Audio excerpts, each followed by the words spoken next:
Welcome to Connectica, Emma. Hi, thanks for having me. Would you like to introduce yourself? Yeah, I'm Emma Todd, and I work with women that are navigating midlife pretty much. And what do those services look like? So they look like one-to-one sessions, women's circles, other group spaces, including retreats, and working on Zoom as well. What inspired you to start your business? So for me, I started my business because I was experiencing anxiety and I had sought various treatments that worked for me. And I'd learnt those things for myself, and then I wanted to share them with other people. So the kind of inspiration behind the business is to work with women that are similar to myself. So the things that worked for me, I can share with them. And that's so valuable, isn't it? Like when you've actually been through something yourself and you've experienced it and you know how it feels to really be able to connect with them and help them with those strategies. Yeah, I think it's obviously I'm making it sound like that's just so easy and fluid, and you're going to come in and I'm going to say, do this. And obviously, it doesn't always look that clear cut. If And only. yeah, in working with these things, there's often a lot of elements that come in. But I think, yeah, because I've had some lived experience that other people may find similar to theirs, it just helps to resonate more with what I'm doing and allows me to come from a place of authenticity, which I think people can really relate to. Yeah, absolutely. Can you tell me a bit more about EFT, how that works, what's involved with it? Yeah, so EFT stands for Emotional Freedom Techniques. And depending on who you speak to, you'll get different definitions. But I'm going to say one that I use a lot, and that says like energy psychology. So we will be accessing different acupressure points on the face and upper body.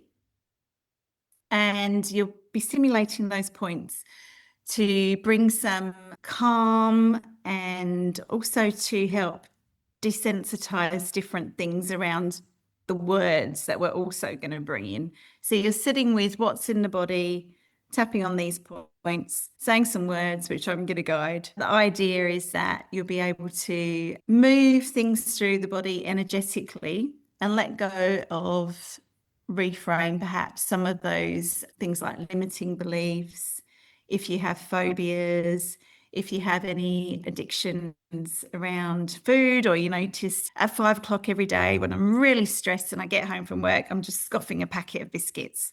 So with emotional freedom techniques, you can start to look at why that might be happening and bring in some new ways of thinking and working and hopefully shifting that pattern out of your life. And is that something that you do in person with clients or online?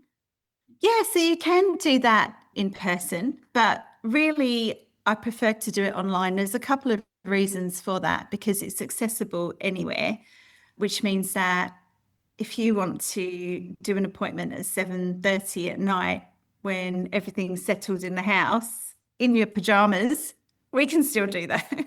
Love Makes that. it really accessible for people. And really, there's nothing lost energetically. We're communicating right now over Zoom. I think people are so used to that, but I still feel like you can really connect with people. So that need to be together, yeah, doesn't really, it's not relevant in that space. I can still hold space for you at this distance. And do you ever combine it with other modalities? Is it that you do Yeah. that for EFT or do you combine that with other things as well? So I do combine it. If there was a specific thing someone wanted to work on, so say perhaps you've been invited to your brother's wedding in Gold Coast, but you're terrified of flying, then I would recommend that you do a package of EFT to work on that specifically. But I also offer sessions where we do lightly zoom out with EFT so we can focus on what's in the body presently and bring down some of that heightened emotion around that. I think what happens a lot at this stage of life that I see a lot is that people are just so full, their capacity is up here. When we're in that literal survival mode, you know how it is, just rushing around all day long, we can't heal other areas in our life because we just can't. We're just stuck in that survival mode. So at the present moment, just using some EFT can really just bring down out of that survival into a calmer state so that we can then do some of the other work as well, and the body's just more receptive. And processing things at a distance using EFT is still really valuable. The body knows what we're referring to. The neural pathways are still going to be doing what they need to be doing.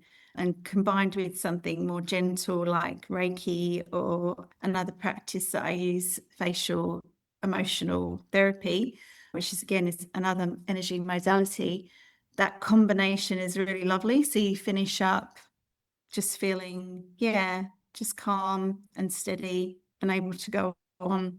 Hopefully that stays with you for a few days after that. So an example of how emotional freedom techniques has helped me, it's helped me in a lot of ways. One of the things that it really helped with was the first time that I needed to speak in public. And I was really anxious about that. And lots of people have a fear of public speaking, but until you actually using EFT really narrows that right down to where that started. And for some people, that is often an experience that might have happened in a classroom that they're still holding on to now. Someone laughed, a teacher said, no, that's not right. Whatever it is that shut them down, we're still holding on to that. So mine ended up being through a whole different way. I went down this whole rabbit hole of why I didn't want to speak in public, right through to who was going to be watching me, what they were, lots of what are they thinking. And it ended up being that I was just something to do with authority. I was worried that they knew more than I did, that they were going to ask me too many questions and catch me out. So through using EFT, I managed to just tell myself that my conscious brain had all these things, but it actually wasn't relevant, and formed these new patterns and beliefs around that's just silly, isn't it? That's not going to happen. If this did happen, if someone in the audience did stand up and say blah, blah, blah, blah, I know what I'm talking about. I can respond in a respectful manner. So that the whole fear of why I didn't want to get up and do this, we just managed to work that around, and it all came from within me. So one of the reasons why I love working with emotional freedom techniques is because it's basically all within the person. So they all know this. You know this stuff already. So the things that we work with, that we uncover, I'm guiding the EFT sessions, but it's the person's words. So when they hear themselves saying this, when they know that they have come to this conclusion and this new sort of way of working and this new thought pattern, it's all come from them, and it is so empowering. It's not me saying, okay, do this, you need to go and sit over there and start doing this as your routine. They have come to this conclusion. And it's like a aha moment. It's amazing to watch. And as I mentioned, it just feels so much more like it's going to last because it's them that have worked this out for themselves. So empowering for them. Yeah, it really is. It's fantastic. I know in my own experiences, I have found it so empowering. And yeah, I love the process of EFT.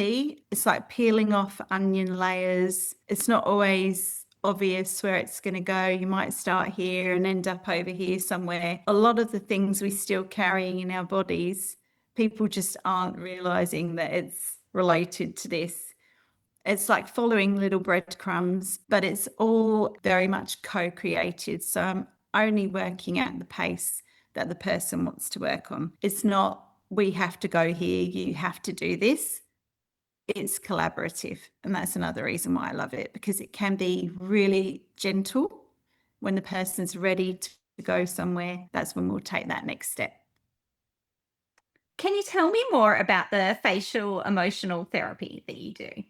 Yes, I can. So that is referred to as FET, which is a little bit confusing when you're lining that up against EFT. The reason that I learned facial emotional therapy is because it's another acupressure based technique. So I love working with the meridian system. We use that in EFT when we're tapping on those acupressure points. FET is a way to access those points, but I will be doing the sort of manipulation of that for you while you are laying down on a massage table. And what it looks like is putting me massaging these points very gently and you being able to move through any emotions, stress, things that you're carrying or holding. I'll just explain a little bit about the meridian system, but that's based in traditional Chinese medicine. So you would have heard of acupuncture, same system, thousands of years old. Thousands of acupressure points on the body. With EFT and FET, we're only accessing certain ones. The idea with these points, though, is that they correlate with an emotion or an organ in the body. So when we're moving the energy through the meridian system, like I am when I'm using FET, I'm basically able to sense as well where you might be holding some stagnant energy in the body. And it's normally really accurate and just beautiful. It's just such a gentle modality. I love doing it because I feel like it's so nurturing. And again, as I mentioned earlier, people are in such heightened states that to come in, have someone holding space for you, give yourself permission to just be still. I just love the whole nurturing element of it. And people don't realize how deep they've gone in until it's time to come out of it. Just seeing people look so relaxed and just so peaceful at the end of it. I love it. FET is so gentle that it's suitable for anybody. My daughter will let me do FET on her. Now she's a 17-year-old girl, but she finds it so nurturing and just so gentle and lovely. I think anyone in my household is willing to hop onto the massage table for this. But for most people, if you're feeling just really stressed out, you want a modality that's going to shift things through that meridian system, but you don't want to be doing the work of the tapping, saying the words, accessing that different part of working with the meridian system. This is where you're just going to come and lie down and I will do the work for you. It's like a relaxation with extra benefits. Yeah. So obviously your body is still doing the work because it still knows what it needs. It still has that beautiful innate capability of being able to heal itself. This is just going to, I suppose, awaken that a little bit within the body, but you're also going to get that benefit of feeling really nurtured, really cared for, and just, I think there's something really different. And I see this all the time if I said to you, Jena, go and take a nap, just go lie down for 5 minutes. You might do it, but you're still going to be thinking about the to-do list, the shopping list. Oh my goodness, I've only got these 5 minutes because I've got to go and do something else. And just life. When someone's holding space for you, it's totally different. Yeah. It's like you just give your permission to walk into that room and shut the door and just relax. And I think with any of these beautiful modalities that we have in the Southwest, we're so lucky. We do have access to amazing things, don't we? Yeah, we're very lucky. Yeah. But it's the same. You're just coming into this space. I'm going to hold space for you. And it's just so different when you're in that energy. You just, yeah, you just go somewhere else, don't you? You just really experience what it's like to have that deep rest. And that's when the body can start to heal other things, when that rest and digest phase is really being activated. So, yeah, I think when you come in for an FET session, you're certainly going to be experiencing that. And where are you located if someone wants to come for a treatment? Yeah, so I'm in Bunbury, Western Australia. So that's for one-to-one sessions. If for emotional freedom techniques, working on Zoom, that's accessible anywhere. Wonderful. And you also offer Reiki, don't you? I do, yeah. Reiki, I was talking about this with some of my students last week. Reiki's, I guess it's the awakening to everything else that I do. It was the original modality that I learnt, used on myself, experienced other people giving me. So, yeah, I had that deep appreciation of Reiki. I now offer one-to-one sessions. Again, actually, that can be offered via distance. So you can be anywhere. And I teach Reiki. And if Which, someone isn't familiar with Reiki, can you yeah. describe what is Reiki and how would someone know if that's right for them? Yeah, so Reiki likely has been around for thousands of years, but the Reiki that I work with is the Usui system of natural healing. So it was created in Japan. It's an energy modality. It involves your body working with the Reiki energy. I'm actually just a conduit for that to happen. And that can be offered either with hands on the body or hands off. Reiki is a really gentle modality. It can be offered hands on or hands off. It's another one of those modalities where you're going to experience deep rest. As I mentioned, in order for the body to heal, we need to be able to get into those states of rest and digest rather than functioning on that really cortisol driven level that we find ourselves in a lot of the day. That's how I came to Reiki. I was very heightened most of the time, suffered terrible sleep anxiety, wanted something that was just going to help me to calm myself down. So I sought Reiki for myself. So it's really good in that scenario. Then I decided to learn Reiki so that I could offer it to other people. And then I never thought that I'd want to be a teacher of Reiki. But as my journey unfolded, I realized that basically the more people that know Reiki for themselves, the better. Because if you, like me, have sleep anxiety, well, had at that stage, you can't call me at 2 a.m. and say, "Hey, Emma, can I have a Reiki session, please?" I'm not accessible to you then. If you have this ability within yourself, you can use this at any time.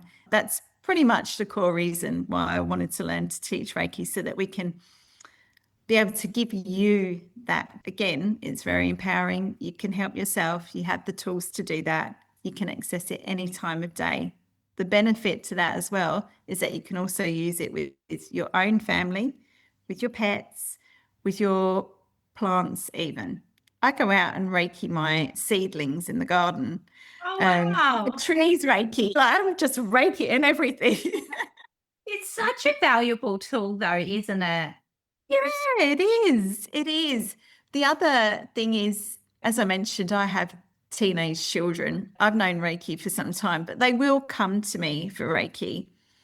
And I think it's really valuable to have that as a kind of bonding Yeah. connection with your family as well. Yeah. Have you taught them Reiki? No. So with Reiki, when you come for a treatment, you need to come under your own volition. So it's your choice to come. Same with learning it.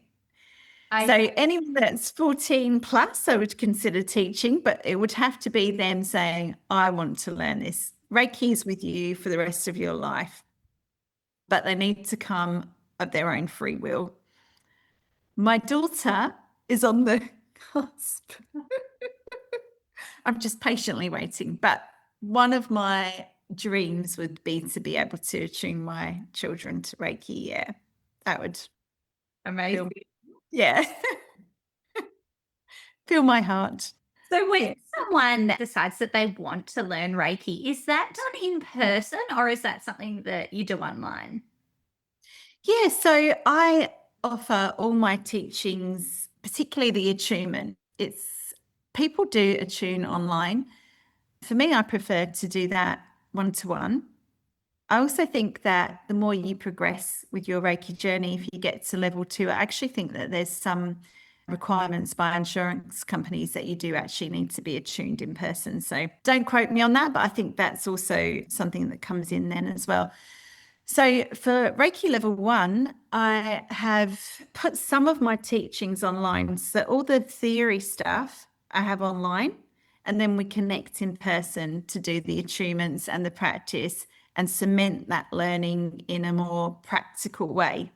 The reason that I decided to do that part online was actually a couple of reasons. Because I'm someone that if I'm learning something on the day and there's all this big stuff to learn, it's brand new to me and it might seem a little bit overwhelming, it's just too much for me to take in. If it's online, my students can revisit that anytime they want to. And there's actually value to that. I actually did that with my first teacher. I went back years later and I thought, I don't even remember her saying this. This is really good information. So you can revisit it whenever you want to. Yeah. It's always there and it's chunked up so you can access it in little chunks. So if you have half an hour, you can just do this component. You do that prior to the in person, but it's always there for you to go back to. And so how long, if someone's going to go and learn Reiki, how Yeah. long is the course, if you like? Yeah. So you would do the online part. So this is for level 1. And then you would spend a day, which is normally, depending on the amount of students you're with, never more than 4. It's always capped at that. Could be a 7.5 hour day. Yeah. So you do that. And then we actually have what's called a Reiki cleanse period. That doesn't mean that you need to drink juices for 21 days or anything like that. That's just where the Reiki integrates into your system and you start to notice how it's coming into your body. After that, we connect again and we do a final little piece together, share what we've learned. What I really strive for when I teach is that the things that people learn really stick with them. If there's any questions, they can come back to me. What would upset me is if I taught someone Reiki and they didn't use it and they didn't come back to me to ask questions and they just felt like they were left out there to kind of journey on their own. I want them to, remain as part of my community. That's beautiful. Yeah. And you also hold women's circles, don't you? Yeah, I do. I was called to do that because, again, I think that coming together in community is really important.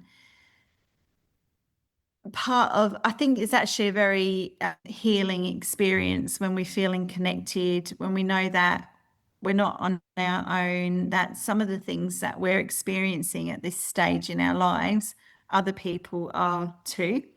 So the circles that I hold could be anything from a monthly circle, which is generic, to more specific topics that we might be working on. But they're always limited. I like to encourage enough space for people to be open and able to share. Always invitational. The spaces that I hold always meet people where they're at. I don't want people to feel pressured to share something they don't want to or turn up a certain way. They're just there to, meet you where you are at that day, at that time. If someone hasn't been to a women's circle before, what can Yeah. they expect by coming to one? So they can expect, again, like an invitational space where there isn't an expectation of you. It's just come as you are, be supported. No one's trying to fix anything. I think that when we connect sometimes with our friends or family, what can happen is when we're telling them how we feel or what's going on for us, they can rush to want to fix that. And sometimes we don't need that. What we need is just a place to, yeah, just be able to say that, just to be present without feeling like this needs to be fixed. So you can expect that in that space too. A lot of the time, we'll do some embodiment practices. We might do a meditation. It's a space just to slow down and be present. And I've been to many of your women's circles and they are absolutely beautiful. And one thing that I've got to say is so many of the women keep coming back. And I think that's a real credit to you that all these women love connecting and love coming back every month. And just beautiful friendships are formed as well. Yeah, thank you for saying that. I'm really grateful and I love having you there. And I think that is great because those friendships are important because they're different types of friendships, aren't they? They're not the friendships that you would have on a daily basis necessarily. Really supportive, I think the group that we see is also to the point where if you are a newcomer and this is your first circle, you're just so welcomed. Yeah, it's lovely. The I group is love that. amazing. Yeah, it's just beautiful. It really fills my heart. And when I started the circle, I actually this is exactly what I had in mind. So I'm really grateful to everyone that shows up. And yeah, it's just lovely. Beautiful. Can you tell me more about the retreats that you run? Yeah. So I have been really blessed to run retreats every year for the last, at this point in time, 4 years. They are a container that's usually over the course of 3 days. The reason that we started running the retreats, I normally work with someone else when I'm doing that, is because again, you come into these spaces, you give yourself permission to rest, to be present, to have that space over 3 days can be quite transformational because people come in with whatever they're coming in with.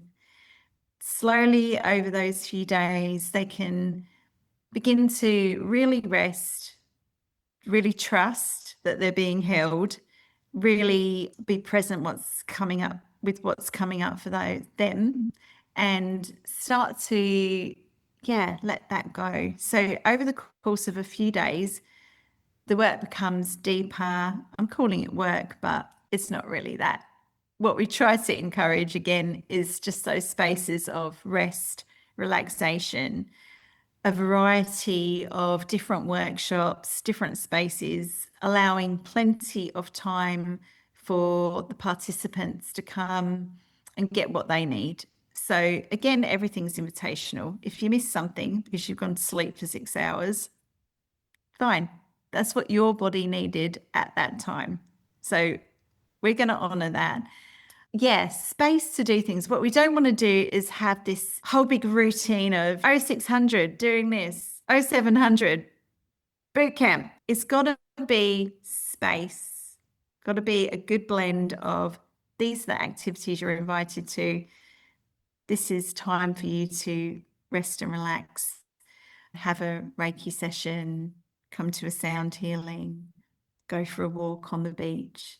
We really use the environment that we're in, and we always choose a beautiful, normally bush setting with ocean nearby. So you get those lovely elements of nature combined with what we're doing in the space. Yeah. And really good nurturing, normally vegetarian food as well to support that journey. It's gorgeous. We wanted to create the environment of you come somewhere and it's like you're being looked after by your sister or your best friend or your mum, where you don't have to think about the washing up, the cooking, anything else, just you. And for a lot of women, it's really hard to get that break, isn't it? Like the Yeah. actual downside.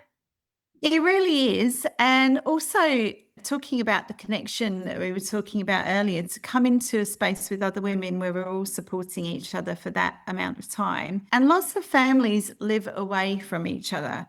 Like my mum lives in the UK. I can't tell you the last time I had a meal cooked by my mum or my washing done or whatever it is. So to come into a space where I feel like I'm being totally cared for, I would love that. That's what I want. I need to go on one of my retreats. And it's as with everything in business, we touched on before, the reason why I do the work I do is because I can relate to it. So when I'm creating my sessions, my circles, any packages, anything that I'm doing, I always think, what do I want? And that's what I put into it. One question I love to ask all business owners is, what advice would you give someone new in business? I think my advice to someone that's starting business would be to really think about why they're doing it, what their motivation is. There's lots of things to think about. I know, Jena, that we have spoken about this before. You give some amazing talks about looking at who your ideal client is and all that kind of thing. So you need to be able to do that as well.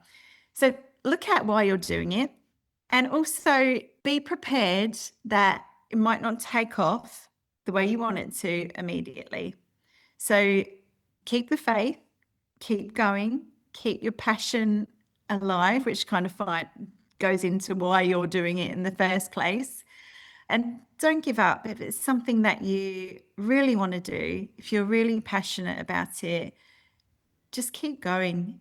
Those little steps, even if they're not turning into big steps, they're all so important. So don't think I should be doing more, this should be going quicker, little, and eventually it will get bigger. You've given lots of great tips in one right there. Thank you for the chat today, Emma. If someone is watching and they're like, I need Emma in my world, what is the best way that they can connect with you? So you can find me on socials. The best ways to connect with me would be via my website, which is www.emmatodd.com.au. Wonderful. And we will leave the links below so that they can just click on and go and visit your website. Thanks so much, Emma. Thanks, Jena. I really appreciate it.